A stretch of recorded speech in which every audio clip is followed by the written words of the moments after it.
You are listening to The Haunted Show.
That's right, শুনছেন দি haunted show এবং আজ দি haunted show এর 17তম পর্ব। এবং আপনারা অনেকেই হয়তো আমাদের দি হন্টেড শো শুনেছেন এবং আশা করি আপনাদের ভালো লেগেছে।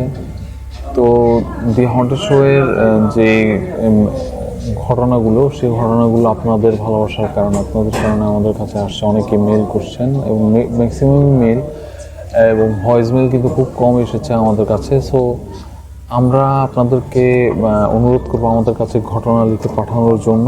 যদি আপনার কাছে এরকম কোনো ঘটনা থাকে তাহলে আমাদেরকে অবশ্যই ragibnizam@yahoo.com অথবা RAGIBNIZAM ragibnizam@yahoo.com এই ঠিকানায় ইমেলে লিখে বাংলাতে অবশ্যই পাঠাবেন, কখনো বাংলিশ লিখবেন না প্লিজ। এবং আপনাদের কাছে যদি ভয়েস রেকর্ড থাকে, ভয়েস রেকর্ডটি যদি 25 মেগাবাইটের উপর হয় তাহলে আমাদেরকে অবশ্যই gpshare.com নামে একটা সাইট আছে, সেখানে আনলিমিটেড ফাইল আপলোড করা যায়। আপনারা সেখানে gpshare.com এই সাইটটাতে আমাদেরকে একটু কাইন্ডলি পাঠিয়ে দিবেন, তাহলে আমরা অবশ্যই আপনাকে আপনার ঘটনাটি আমরা পাবলিশ করবো আমাদের ইউটিউব চ্যানেল। ওকে, সো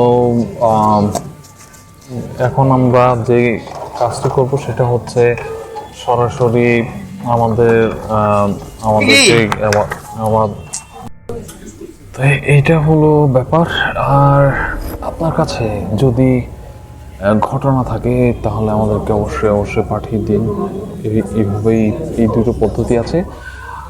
আমরা এখন সরাসরি চলে যাব আমাদের ঘটনায়, এবং ঘটনাটি লিখে পাঠিয়েছেন সৈয়দ আহমেদ রুবেল। তার প্রথম ঘটনাটি আমরা এখন পড়ে শোনাবো এবং তার দ্বিতীয় ঘটনাটি এই এপিসোডের শেষ দিকে আমরা আপনাদের শোনাবো। তো রুবেল ভাই যেটা করেন সেটা হচ্ছে তার শখের ফটোগ্রাফি। তার ডিএসএলআর নিয়ে তিনি বিভিন্ন জায়গায় ঘুরতে যান, বিশেষ করে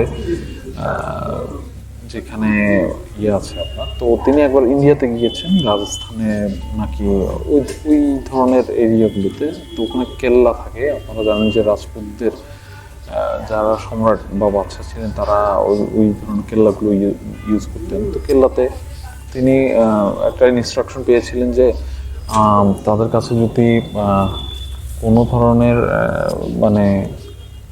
থাকে, বেড়ানোর কোনো উদ্দেশ্য থাকে, তাহলে অবশ্যই তাদেরকে বিকাল 4:30টার পরে ওই জায়গাটা লিভ করতে হবে বা ছেড়ে যেতে হবে। তো রুবেল ভাই যেটা করেন, সেই জায়গাটাকে তিনি মোটামুটি আড়াইটায় গিয়ে ঢোকেন এবং তিনি সেখানে ঢোকার পর যেটা উপলব্ধি করতে পারেন যে সেখানে সেই জায়গাটি আসলে অতটা বেশি না, কিন্তু ওই জায়গাটা সম্পর্কে তিনি আগে থেকে অবগত হয়েছিলেন, যার কারণে তিনি মোটামুটি পরিস্থিতির সম্মুখীন হন তার অসাবধানতাবশত। এবং রুবেল ভাই লিখেছেন যে তার যেই ব্যাপারটা সেটা হচ্ছে তিনি বলেছেন যে তার সেদিন দুপুরবেলা তিনি সেখানে এন্টার করার পর তিনি জায়গাটা খুব নির্জন ছিল এবং তিনি সেই জায়গায় ঢোকার পর তিনি বেশ খানিকটা একটু আপসেট হয়ে যান, কারণ মানুষজন নাই, পজিশন যেখানে ঢুকে আসলে কোনো ধরনের মজা পাওয়া যায় না। তো রুবেল ভাই যেটা করেন সেখানে তার তার যে ডিএসএলআর ক্যামেরা সেটা নিয়ে তিনি ছবি তোলা শুরু করেন। তো একটা সময় তিনি ছবি তুলতে তুলতে মানে হঠাৎ করে তার মনে হলো যে ছবিগুলো একবার চেক করে দেখা দরকার। তো ছবিগুলো চেক করতে গিয়ে তিনি হঠাৎ করে খেয়াল করেন, মানে আনমনে খেয়াল যেটা বলে, আমরা কাজ করছি তো আশেপাশে মানুষ আসতে আমরা জিনিসটা টের পাই। কারণ তিনি টের পেলেন যে তার সামনে কিছু দূরে একজন মানে অবয়বটা এমন যে তার গোটা শরীরটা কালো রঙে ঢাকা বা এরকম সামথিং, তার দিকে আঙুল তুলে তার দিকে যাওয়ার আহ্বান করছে। এবং সেটা দেখে তিনি তেমন গা করেন না এবং এরপর পরই তিনি চলে যান তার ওই সেই একটা কুয়োর ধারে, যে কুয়োর ধারে তিনি ওই জিনিসটাকে দেখেছিলেন। তো জিনিসটা তিনি যাওয়ার আগেই সেখান থেকে হাওয়া হয়ে যায় বা মিলিয়ে যায় এবং তিনি সেটাতে বেশ ঘাবড়ে যান। তো সেখানে কুয়োর পাড়ে তিনি যখন বসলেন, হঠাৎ করে তার একটা ফিলিংস হলো যে তিনি জিনিসটা মানে তার কাছে খুব অবাক লাগলো। তিনি রিয়েলাইজ করলেন যে তিনি একটা অন্দরমহলের ভিতর, যেমন আগেকার দিনে মধ্যযুগীয় আমলে যেমন একটা অন্দরমহল ছিল সেই জায়গায় তিনি এসেছেন এবং তিনি এই জিনিসটা মানে অবাক হয়ে গেলেন বেশ। এবং তার চারপাশে প্রায় অনেক মানুষজন আছে এবং একজন মহিলা এসে তাকে ডাক দিলেন, যে তাকে বললেন যে বাদশা যাচ্ছেন তাকে খেতে যাওয়ার জন্য। তিনি এটা দেখে বেশ ভোর পেলেন, তিনি গেলেন ভিতরে এবং তিনি সেখানে গিয়ে জিজ্ঞেস না মানে তাকে তিনি যখন মানে ইশারা ইঙ্গিতে বোঝাচ্ছেন রাজা তাকে বসতে বলেছেন, এটা তিনি বুঝতে পারলেন। তিনি যখনই বসলেন সাথে সাথে সেই জায়গাটা অন্ধকার হয়ে যায়। তো অন্ধকার হয়ে যাওয়ার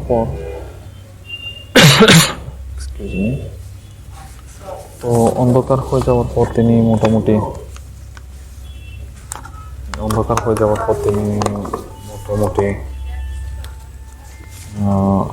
মানে একেবারে একদম মানে স্টোনিশড হয়ে যান জিনিসটা দেখে। কারণ তার কাছে এই জিনিসটা আসলে কোনোদিনই তিনি সেটা টলারেট করার মতো ছিলেন না। কারণ তিনি দেখলেন যে সবাই কেন যেন কালো হয়ে বাতাসে মিলিয়ে যাচ্ছে। এই জিনিসটা দেখার পর তিনি মানে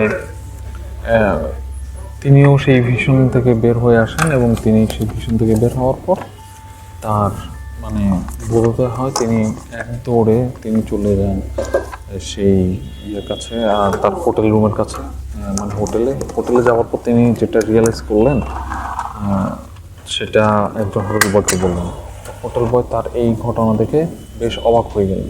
তিনি বলছেন, আপনি কীভাবে জানেন যে এখানে এই হয়েছে? তো তখন রুবেল ভাই বললেন যে হ্যাঁ, আমি এটাই এখানে রিয়েলাইজ করলাম এবং আমার কাছে এটা খুব অবাক লাগছে।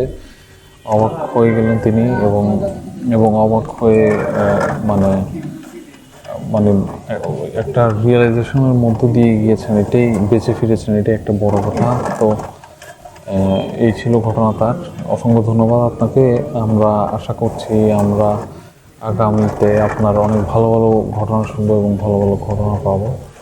তো আজকে আমাদের এপিসোডে অনেক ভালো ভালো ঘটনা আছে যেগুলো আপনারা শুনতে পারলে বুঝবেন যে ঘটনাগুলো কেমন এবং আপনাদের কাছে অনেক ভালো লাগবে।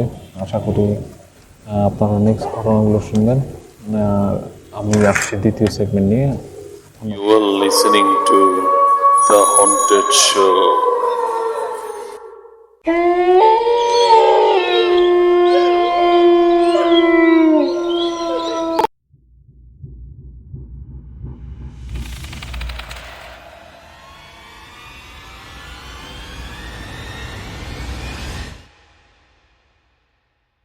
দ্যাটস রাইট, শুনছেন দি হন্টেড শো এবং এই মুহূর্তে শুরু হয়ে গেল দি হন্টেড শো এর দ্বিতীয় সেগমেন্ট। আপনারা শুনছেন দ্বিতীয় সেগমেন্ট এবং এই মুহূর্তে আমি চলে যাব একটি ঘটনা এবং ঘটনাটি আমার পারিবারিক ঘটনা।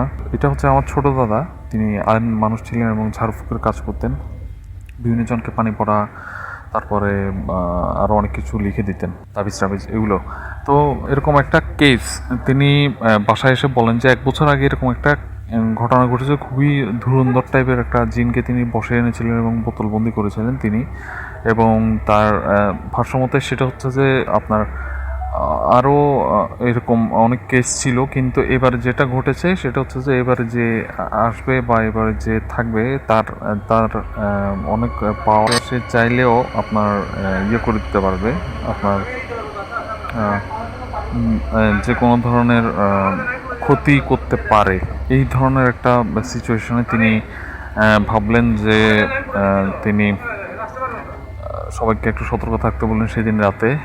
এবং সেদিন রাতে তিনি গোটা বাড়ি বন্ধ করে দিলেন দোয়া পড়ে, এবং অনেক কিছু করলেন, বিভিন্ন সূরা পাঠ করলেন, তেলাওয়াত করলেন। এগুলো করার পরে তারা সবাই ঘুমোতে গেলেন।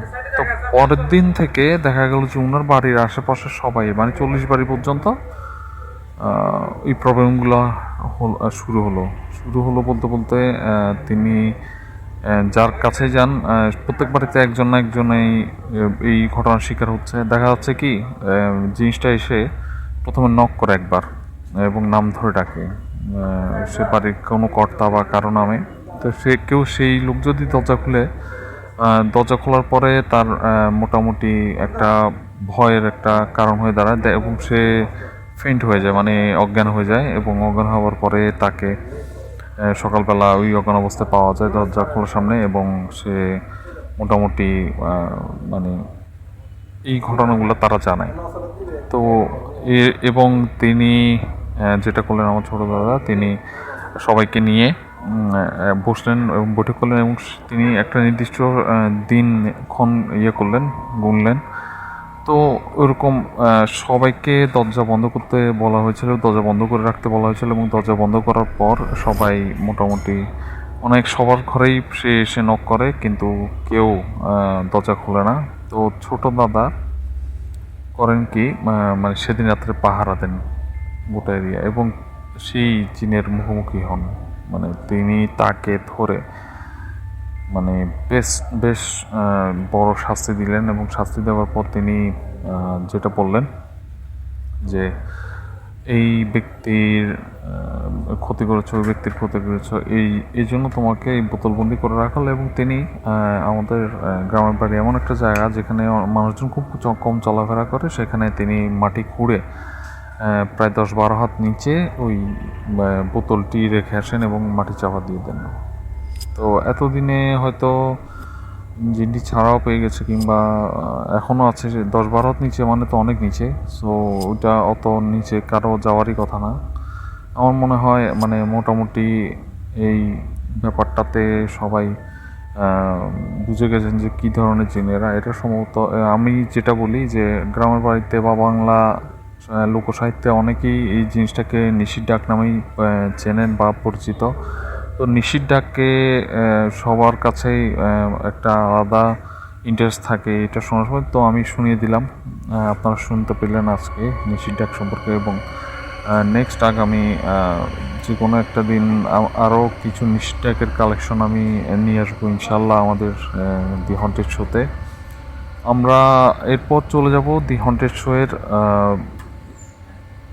তৃতীয় সেগমেন্টে, এবং তৃতীয় সেগমেন্টে আসছে শাহিন ভাইয়ের কিছু ঘটনা, এবং সেখানে সবার জন্য ভালো একটা থাকবে, চমক থাকবে, 3-4টা গল্প থাকবে সেখানে। এবং আমি আপনাদের কাছে অনুরোধ করব, আপনারা যদি কোনো ঘটনা থাকে তাহলে আমাদেরকে লিখে পাঠান ragibnizam@yahoo.com, RAGIBNIZAM ragibnizam@yahoo.com, অথবা gpshare.com আপনার ফাইল সাইজটি যদি 100 মেগাবাইটের উপরে হয় তাহলে আমাদেরকে 100 মেগাবাইটের ফাইলটি রেকর্ড করে আমাদেরকে ঘটনাটি পাঠিয়ে দিতে পারেন। এবং আমরা চলে যাচ্ছি, কিছুক্ষণ পরে আসবো, কোথাও যাবেন না। You are listening to The Haunted Show.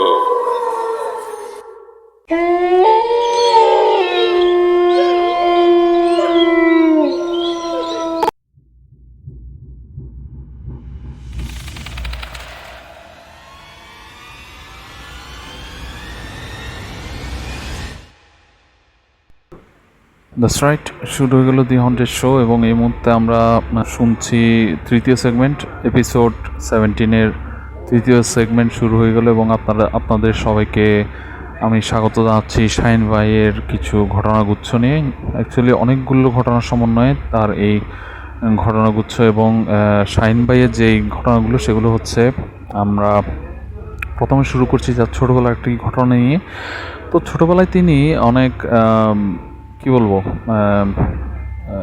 মানে তখন খুব ছোট, মানে তাদের নিজস্ব একটা বাড়ি, সামনে বাগান আছে এবং শাহিন ভাইয়ের ছোটো ভাই ছোটো বোন সহ তিনি খেলা করছিলেন। একটা সময় হঠাৎ করে তিনি খেয়াল করেন যে তার ছোটো বোন চিৎকার করে উঠল।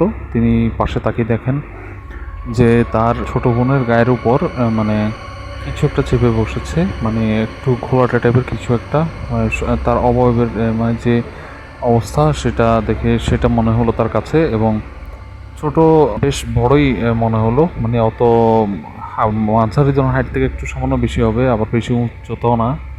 তো ছোটো বোনের চিৎকারের সাথে সাথে তিনি গিয়ে সেটাকে ডিফেন্স করলেন এবং তিনি খেয়াল করলেন যে তার শরীরের উপরে সেটা নিজেই চেপে বসেছে তার ছোটো বোনকে ফেলে দিয়ে, এবং একটা সময় তার মানে আর সহ্য হচ্ছিল না এবং তিনি ব্যথায় কোঁকিয়ে ওঠেন এবং তিনি চিৎকার করে তার মাকে ডাকেন এবং তার মা দৌড়ে এসে তাকে উদ্ধার করেন এবং সেই জিনিসটি তাকে ছেড়ে চলে যায়। তো পরবর্তীতে তিনি যেটা জানতে পারেন যে তাদের বাড়ির চারপাশে যে গাছগুলো আছে সেই গাছগুলোর মধ্যে অনেক জিন বাস করতো। তো তার ছোটো বোন যে গাছটা মারিয়েছিল ঝোপের ভিতর, সেখানে একটা জিনের বাচ্চা লুকিয়েছিল সেখানে। তো জিনের বাচ্চাটা মানে প্যারেন্টস যারা ছিল তারা মনে করেছে যে বাচ্চাটার ক্ষতি হতে পারে, তাই তাদের একজন এসে মানে তাদের জিনের বাচ্চাটাকে সরিয়ে ওই ছোটো বোনের উপর চড়াও হয়। তো এবং এই ছিল একটা ঘটনা শাহিন ভাইয়ের। তো সেকেন্ড ঘটনাটি হচ্ছে তার দাদার আমলের। তার দাদার তখন 2 স্ট্রোক ট্যাক্সি ছিল এবং ট্যাক্সি চলতো তো আপনারা জানেন ডিজেল দিয়ে। তো তার দাদা এরকম একদিন সন্ধ্যার একটু পর মানে ট্যাক্সি নিয়ে নামেন। তখন সেদিন বেশ বৃষ্টি হয়েছে, তো সে সময়ে তিনি যখন ট্যাক্সি চালাচ্ছিলেন তখন বেশ গুড়ি গুড়ি বৃষ্টি পড়ছিল হালকা, মানে অনবরত পড়ছে এরকম। তো তিনি কাস্টমার বা যে যাত্রী না পেয়ে তিনি সামনের দিকে এগিয়ে যান। তো দেখেন একজন হাত দেখালো তাকে, তিনি জিজ্ঞেস করলেন যে কোথায় যাবেন আপনি। উনি ভদ্রলোক বললেন যে আমি সামনে যাব। তো ভদ্রলোকের কথায় তিনি সায় দিয়ে বলেন যে আমি সামনের দিকে যাচ্ছি, মানে আপনি আসতে পারেন আমার সাথে। তো ভদ্রলোককে নিলেন। তো এখানে মাঝখানে একটা কথা বলে রাখা ভালো যে তিনি তার আশেপাশে 5 কিলোমিটারে তিনি এই ট্যাক্সি নিয়ে যাতায়াত করতেন, মানে ট্যাক্সিটা তিনি চালাতেন। তো একটা সময় তিনি খেয়াল করলেন যে তাদের যে মানে এরিয়া, সেই এরিয়াতে মানে অত বেশি মানুষ নেই, কিন্তু একজন যাত্রী নিয়ে তিনি কি করবেন এটা ভাবতে ভাবতে তিনি সামনের দিকে দেখলেন যে একজন দাঁড়িয়ে আছে, সেও হাত দেখালো। তো তিনি বেশ খুশি হয়ে গেলেন যে আজকে ভালোই যাত্রী পাওয়া যাচ্ছে। তো তিনি করলেন কি তাকেও নিলেন। তো একটা সময় পরে তিনি হঠাৎ করে তার মনে হলো পেছনে একটু দেখবেন। তিনি পেছনে তাকিয়ে দেখেন যে মানে যে সেকেন্ড যাত্রীটা সেখানে নেই। তো তিনি প্রথম যাত্রীর দিকে তাকিয়ে বললেন যে আরে উনি গেছে কোথায়, যে উনি আমার মতো এভাবে মানে চলে গেছেন। তো ওই ভদ্রলোক হঠাৎ করে বাতাসে হাওয়া হয়ে গেলেন। এতে বেশ ভয় পেয়ে যান শাহিন ভাইয়ের দাদা। শাহিন ভাইয়ের দাদা প্রচণ্ড ভয় পান এবং তিনি ট্যাক্সিটা সরাসরি তার বাড়িতে ঢুকিয়ে ফেলেন এবং ঢুকিয়ে তিনি বাড়িতে এসে সবাইকে বলেন। তো সবাই যেটা করেন যে মানে একটু ঝাড়ফুঁক দিয়ে দোয়া টোয়া করে তাকে করে দেন। এবার আসি তৃতীয় ঘটনায়। তো তৃতীয় ঘটনায় যেটা ব্যাপার সেটা হচ্ছে যে শাহিন ভাইদের বাবাদের একটা হোটেল হয়েছে তখন সবেমাত্র, আবাসিক হোটেল। তো শাহিন ভাইয়ের বাবা তখন বেশ বয়স হয়েছে বলতে 50-এর উপরে। তো শাহিন ভাই টুকটাক হোটেলে এসে কিছু কাজ করে চালিয়ে দিয়ে যেতেন। তো শাহিন ভাই আসলেন একদিন তার বাবার অনুপস্থিতিতে এবং তিনি হোটেলে তদারকি করছিলেন। তিনি রিসেপশনে বসে সেখানে যে গেস্টরা আসছিল তাদের দেখাশোনার একটা ব্যাপার ছিল, সেটা করলেন। তো শাহিন ভাই হঠাৎ করে একটা কল পেলেন। 17 নম্বর রুম থেকে একজন মহিলা কল করেছে তাকে, মানে সেই মহিলা কল করে বলেছে আমি 17 নম্বর থেকে বলছি, আমাদের এখানে কিছু জিনিস প্রয়োজন।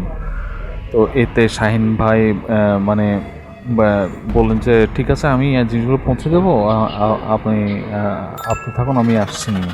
তো শাহিন ভাই যেটা করে সেটা হচ্ছে যে তার মানে জিনিসপত্র নিয়ে তিনি উপরে আসলেন এবং তিনি দেখলেন যে তার সামনে 17 নম্বর রুম ঠিকই আছে, কিন্তু সেখানে তালা মারা, এবং তিনি এটাতে বেশ ভড়কে যান। তিনি নিচে গিয়ে তার বাবাকে কল করেন বাড়িতে, এবং শাহিন ভাইয়ের বাবা বলেন যে 17 নম্বর রুমটি তো বেশ 3-4 বছর ধরে বন্ধ, এবং সেখানে একটা ইনসিডেন্ট ঘটেছে।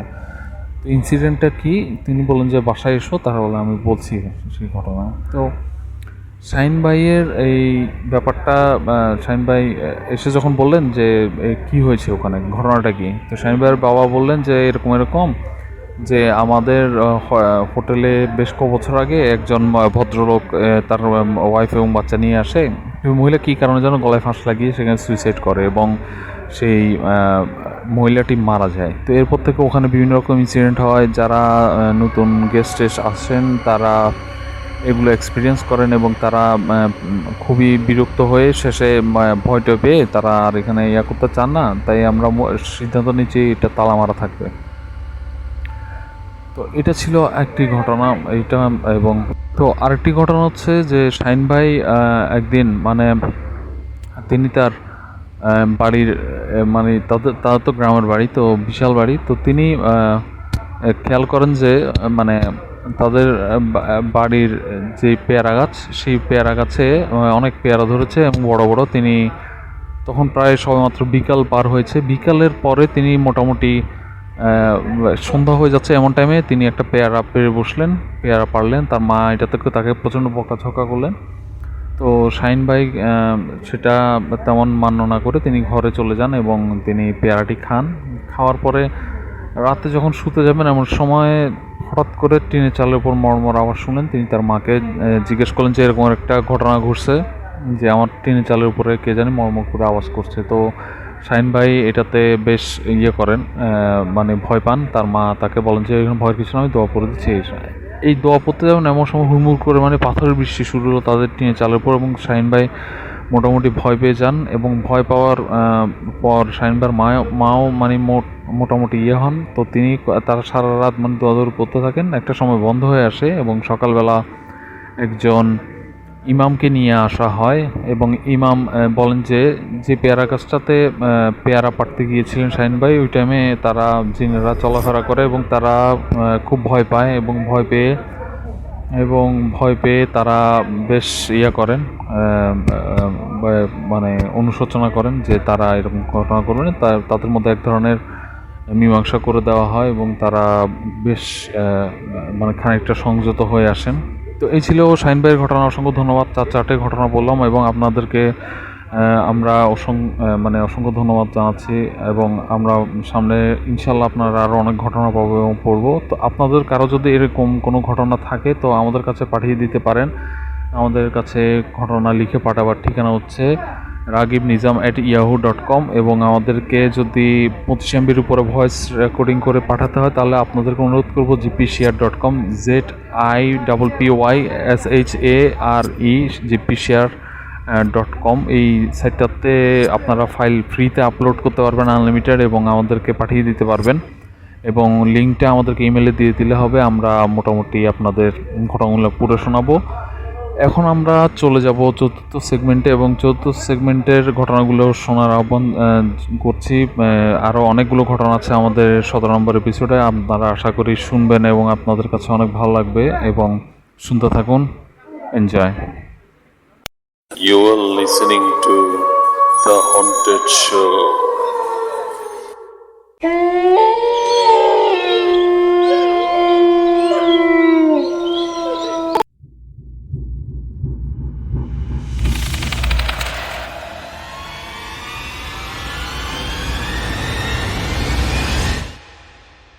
দ্যাটস রাইট, শুনছেন দি হন্টেড শো, এবং ফিরে এলাম দি হন্টেড শো এপিসোড নাম্বার 17তে, এবং 17-র চতুর্থ সেগমেন্ট শুরু হয়ে গেল। এবং আপনারা শুনছেন বেশ ভালো কিছু ঘটনা শুনলাম আমরা শাহিন ভাইয়ের কাছ থেকে, তার দাদা, তার ছোটোবেলা, তার বাবার হোটেল থেকে, এবং আর অনেক অনেক ব্যাপার নিয়ে।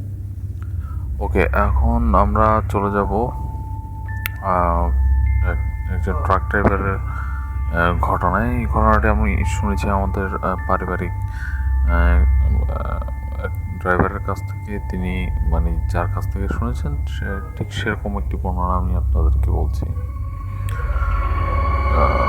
এখানে বলা হলো যে মানে যে পারিবারিক ড্রাইভারের বা কাছে যে ঘটনাটি শুনেছি তারই এক আত্মীয়, তিনিও ড্রাইভার ছিলেন, তিনি এই ঘটনাটি বর্ণনা করেছেন। এবং এখানে বেশ মানে ভয়ঙ্কর কিছু ঘটনা ঘটে। মানে একটি ঘটনাতে অনেক কিছু হয়। তো সেগমেন্টগুলো আপনারা স্টেপ বাই স্টেপ শুনবেন এবং আশা করি ভালো লাগবে আপনাদের। চলুন শুরু করা যাক। আচ্ছা, ঘটনাটা শুরু হয়েছে ঢাকা চট্টগ্রাম হাইওয়েতে এবং সেখানে ম্যাক্সিমাম সময় দেখা যাচ্ছে যে ট্রাকের ড্রাইভাররা রাতের বেলায় মানে ড্রাইভিং করতে বেশ পছন্দ করেন। তারা দিনের বেলা তার সম্ভব হয় না, সবসময় ট্রাক চলে না। এবং যেই সিরিয়ালটার কথা বলছি সেই সিরিয়াল নাম্বারটা হচ্ছে যে হ সিরিজ দিয়ে, এবং সেই হ সিরিয়ালে আপনার অনেক ভালো মানে ট্রাকের লাইসেন্সিং হয় এবং ট্রাকের লাইসেন্সিং করার পরে মানে ট্রাকগুলোকে ছেড়ে। তো এরকম একটা নতুন ট্রাক নিয়ে একজন ড্রাইভার এবং তার হেল্পার মানে বের হয়। তো ড্রাইভারের নাম হচ্ছে সাদ্দাম আর হেল্পারের নাম হচ্ছে নামটা সম্ভবত মনে পড়ছে না। আচ্ছা, আমরা একটা নাম দিই আপনার টুটুল। এবং সাদ্দাম যেটা করেন যে রাতের বেলা গাড়ি চালাতে যাওয়াতে মানে চট্টগ্রাম দিকে আসছিলেন তারা, এবং হঠাৎ সাদ্দাম একটা পুষে ব্রেক করেন। ব্রেক করার পর মানে হেল্পার ঘুম থেকে জেগে যায় এবং জেগে ওঠার পর তিনি বলেন কী হয়েছে। সাদ্দাম বললেন যে আমি মনে হয় কিছু একটা দেখেছি, আমার সামনে দাঁড়িয়ে ছিল, এখন দেখছি নেই। তো এরকম একটা ব্যাপার। তিনি ইয়ে করার পরে তিনি বুঝলেন যে সামনে কোনো একটা বড় ধরনের সমস্যা হতে পারে। তো তিনি করলেন কি, হেল্পারকে বললেন যে তুই একটু জেগে থাক, আমার হয়তো কোনো ধরনের প্রবলেম হতে পারে, সেই জন্য আমি চাচ্ছি তুই এখন না ঘুমিয়ে কিছুক্ষণ পরে ঘুমা।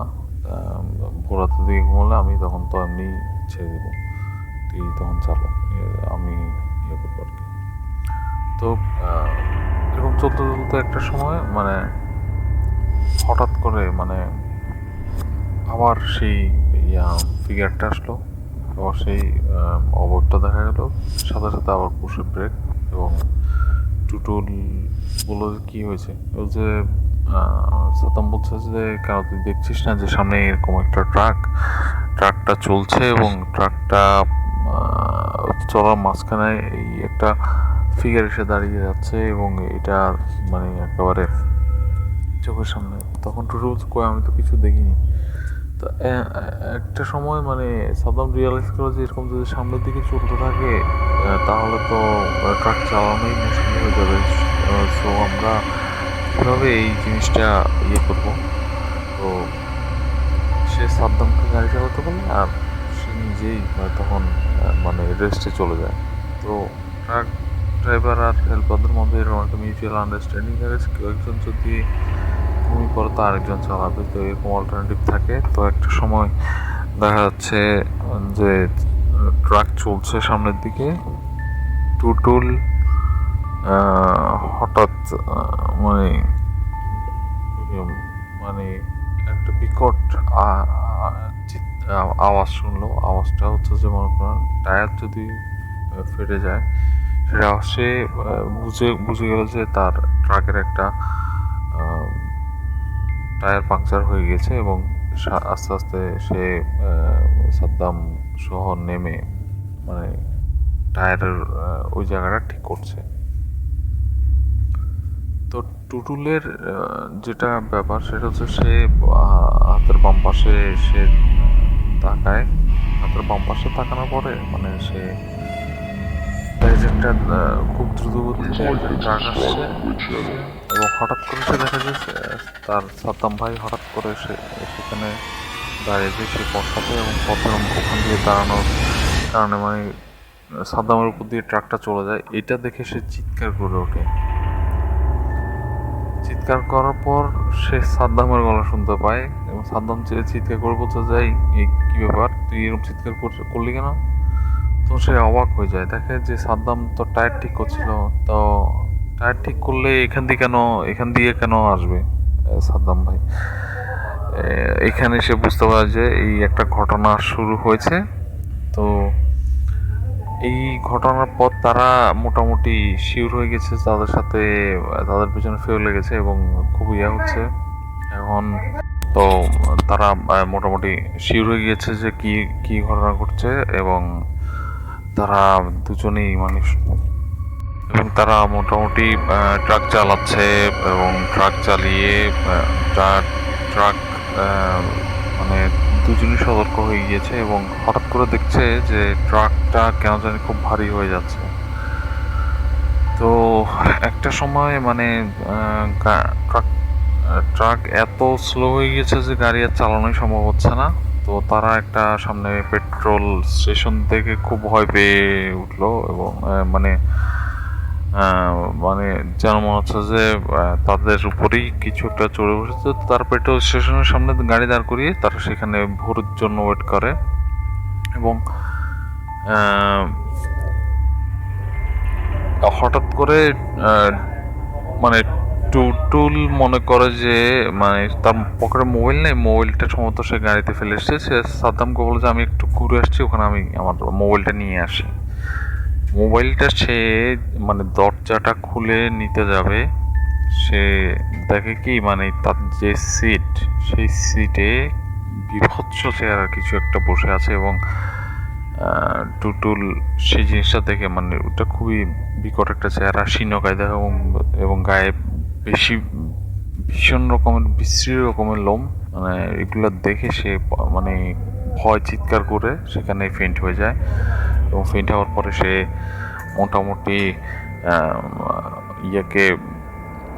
যখন সাদ্দাম এসে তাকে উদ্ধার করে এবং আরও কয়েকজন এসে তাকে জ্ঞান ফেরানোর পর সে যখন সাদ্দামকে ডিটেলস বলে যে সে এটা দেখেছে এবং মোটামুটি পেট্রোল স্টেশনের সবাই কিন্তু তাদেরকে বললো যে এরকম এখানে খুব খারাপ অনেক কিছু হয় বিকজ অফ এই ঘটনাগুলো 20-25 বছর আগের ঘটনা এবং সেই কারণেই তারা এই ধরনের ভয়ঙ্কর জিনিসগুলো দেখে। এটা হচ্ছে ব্যাপার এবং অনেক ছিল, এখনও হয় মাঝে মধ্যে। আমার মনে হয় এই স্টিল নাও হাইওয়েতে অনেকেই এই ধরনের জিনিসগুলো অকারেন্স করেন এবং দেখেন। তো আশা করি হাইওয়েতে যখন মিডনাইটে আপনারা করবেন, ড্রাইভিং করবেন বা লং ট্যুরে যাবেন, তারা কিন্তু সাবধান থাকবেন, বিশেষ করে প্রাইভেট কারগুলোতে। বাসগুলো তো এমন সমস্যা করে না। সুতরাং শুনলেন আমাদের কাছে এই ঘটনাগুলো। আপনাদের কাছে যদি কোনো ধরনের ঘটনা থাকে তাহলে ragibnizam@yahoo.com RAGABNIZAM ragibnizam@yahoo.com এই ঠিকানায় আপনার লেখাগুলো, আপনার আপনার সাথে ঘটা কাহিনিগুলো পাঠিয়ে দিতে পারেন। এবং আপনাদের যদি 125 মেগাবাইট থেকে 500 মেগাবাইট পর্যন্ত একটা ফাইল সাইজ থাকে, আপনারা যদি পাঠান তাহলে আমাদের কাছে পাঠিয়ে দিলে ভয়েস রেকর্ড করে আমরা সেই জাস্ট লিঙ্কটা দিলে হবে ইমেলে, আমরা লিঙ্কটা থেকে ডাউনলোড করে আপনাদের জন্য করে দিব।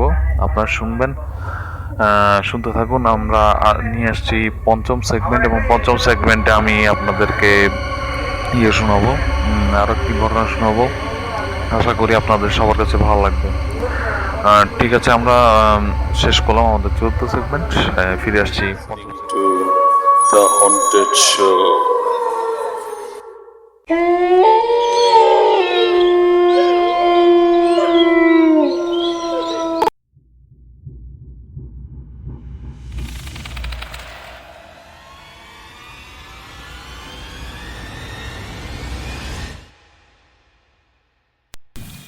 That's right, শুনছেন দি হন্টেড শো এবং এই মুহূর্তে দি হন্টেড শো এর 17তম পর্বের শেষ সেগমেন্ট, সর্বশেষ পঞ্চম পার্টে আমরা চলে এসেছি এবং আপনারা আমাদের কাছে যা শুনবেন সেটা অবশ্যই খুব সুন্দর একটা ঘটনা। সেটা হচ্ছে যেহেতু বাজারে একটা বেলুনের ঘটনা নিয়ে। সেটা হচ্ছে আমাদেরকে যিনি ঘটনাটি পাঠিয়েছেন তিনি হচ্ছেন আবু সৈয়দ রুবেল নামে একজন, এবং তিনি তার ঘটনাটি খুব সুন্দরভাবে ব্যাখ্যা করেছেন। এবং তার ঘটনাটি আজ প্রায় 2 বছর হয়েছে, মানে 2018 সালে তিনি এই ঘটনাটি প্রত্যক্ষদর্শী হন। এবং তার যে ঘটনাগুলো সেটা হচ্ছে যে তিনি একটা ঘটনা শুনুন যে মানে কক্সবাজারে একটা বাচ্চা আছে যে যার কাছ থেকে বেলুন কিনলে সে মোটামুটি আপনার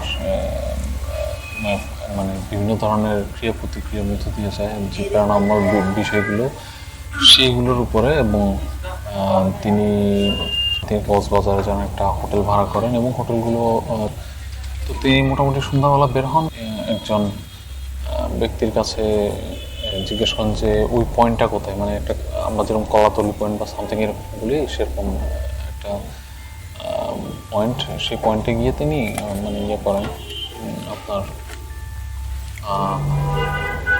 বাচ্চাটার খোঁজ করেন। তো বাচ্চাটাকে খুঁজতে খুঁজতে হঠাৎ করে বাচ্চাটাকে তিনি পেয়ে যান, এবং বাচ্চাটি বেশ মানে সুন্দর স্মিত একটা হাসি দিয়ে তাকে অভিবাদন জানালো, এবং তাকে বললো যে আপনি কি আমার কাছ থেকে বেলুন কিনবেন কিনা। এবং তিনি বলছে হ্যাঁ তোমার কাছ থেকে বেলুন কিনবো, কিন্তু তার আগে তুমি আমাকে বলো যে তোমার কাছ থেকে যদি বেলুন কিনতে হয় তাহলে তো তোমার কাছ থেকে বেলুন কেনার পরে কেন সবাই এফেক্টেড হয়, এই ধরনের একটা কথা।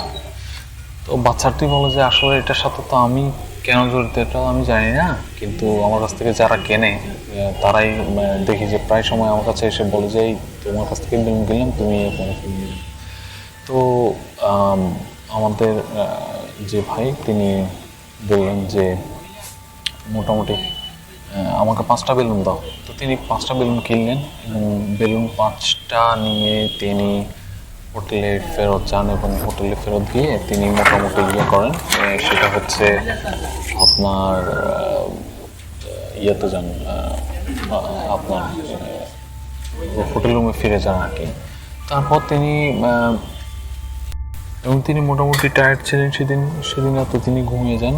তো মাঝরাতে হঠাৎ করে তার ঘুম ভেঙে যায়, মানে অনেক ধরনের আওয়াজে। তো তিনি উঠে যেটা খেয়াল করেন যে আমরা হাতে নিয়ে বেলুন যেরকম একটু মোছামুছি করে একটা আওয়াজে কস কস কস কস করে এরকম ধরনের এবং তিনি মোটামুটি এই জিনিসটা মানে বুঝে ফেলেন যে এখানে কিছু একটা হচ্ছে।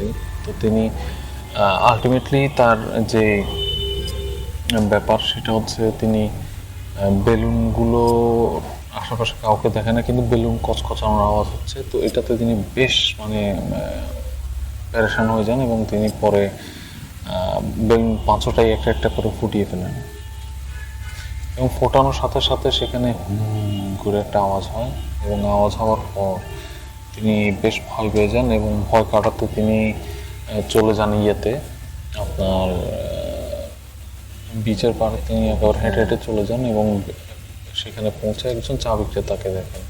ওই চাচা প্রায় রাত জেগে বসে আছেন সেখানে চা বিক্রি করার জন্য, এবং সেই চাচাকে তিনি জিজ্ঞেস করেন যে এরকম আমার সাথে একটা ব্যাপার ঘটেছে, আমি কি করব।